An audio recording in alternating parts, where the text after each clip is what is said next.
तो विवाह हो गया। अब विचार करना कि कह रही मैं कैसे निभाए और केरे बेर कौशन। बताइए कहाँ तो MSc BA लड़की और बताओ कहाँ मूर्खानंद जी महाराज, है ना। अब उनका विवाह हो गया और जब विवाह हो गया उस मूर्खानंद की पत्नी ने विचार किया, उस मूर्खानंद की पत्नी ने विचार किया कि अरे हम तो हैं MSc BA और बताओ इनके संग हम आओ, हैं इनके साथ में हमारा जीवन व्यतीत होना है। प्यारे उस लड़की ने विचार किया कि परमात्मा ने लिख दिया होगा कि हमारे भाग्य में जो भी जिससे भी तू शादी करेगी वो मूर्ख पति ही मिलेगा तेरे को। तो जाकर के उनका विवाह एक पढ़ी लिखी स्त्री के साथ में होता है। प्यारे इधर मूर्खानंद की पत्नी ने कहा, बोले ठीक है कोई बात नहीं, हमारे भाग में यही लिखा है मूर्ख ही पति, तो ठीक है कोई बात नहीं। दो बसात हर एक गांव में एक ना एक मंदिर तो जरूर होता है। उस दिन जो है उस ग्राम में शिव जी का शंकर जी का मंदिर था। वहां पर लोग बागों ने इकट्ठा होकर के श्रीमद् भागवत महापुराण की कथा रख दी। शिव पुराण शिव जी के मंदिर में भागवत की कथा रख दी। तो पत्नी ने कहा, बोले प्राणनाथ, बोले सुनो तो, बोले कहा है, बोले तुम एक काम का नहीं करा, तो बोले बताओ, बोले उते भागवत हो रही भागवत, बोले सो का करें, बोले सुनो तो भागवत हो रही हो तो भागवत सुनिया तुम।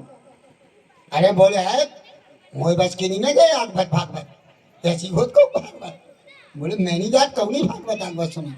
अरे बोले सुनो तो राम जी तुम आज चले जाओ काल से न कह तुम भगवान की कथा सुनिए। बोले तो ठीक है। तब बोले उठाओ हम बेड़ा जैसे वो तो फौजदारी लड़ने हो हैं। अब मूर्खानंद तो मूर्खानंद जी है ना, तो बोले उठाओ।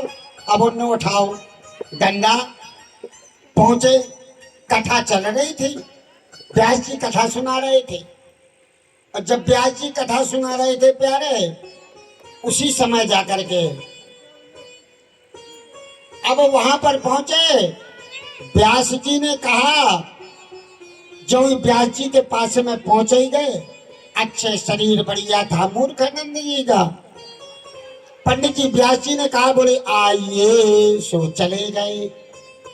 उन्होंने कहा आइए, उन्होंने समझा, व्यास जी ने समझा कोई विद्वान चले जा रहे पंडित जी।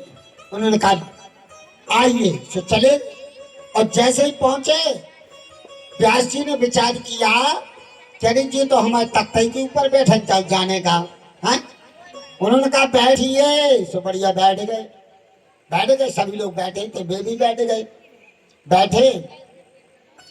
और जब बैठ गए सो बढ़िया दिन भर के तो चड्डी चड्डा है कि अच्छे पखर की हैं। तो जब कथा समाप्त हुई, आरती गरुड़ इत्यादि बजे, सभी लोग आरती में खड़े थे। तो इसकी निद्रा जागी मूर्खानंद की, ये भी खड़ा हो गया है आरती में। और जो ही खड़ा हुआ, व्यास जी महाराज ने कहा, बोले जाइए, तो सभी लोग चले। मूर्खानंद की पत्नी ने विचार किया, क्योंकि पुराण में लिखा है कि अगर किसी कारणवश स्त्री मंदिर न जा पावे, मंदिर के दर्शन न कर पावे, और अगर उसका पति अगर मंदिर जाता है और मंदिर से जो ही लौट करके आए, उसके चरणों तक पान कर ले, तो जितना उसे मंदिर जाने में पुण्य मिलेगा उतने उसे घर बैठे पुण्य प्राप्त हो जाएगा। प्यारे, घर बैठे पुण्य मिलेगा। तो इधर मूर्खानंद की पत्नी ने विचार किया कि चलो बढ़िया रहा है, आज मेरे प्राणपति जो भगवान की कथा सुनने के लिए गए हैं, बेचारे बढ़िया बैठे थे कि कथा समाप्त हो गई, अब आने वाले हैं, अब आने वाले हैं। बैठी थी बेचारी है, बैठी थी। मूर्खानंद तो मूर्खानंद जी जे ना से पहुंचे, मूर्खानंद जी डंडा ठोकर हैं।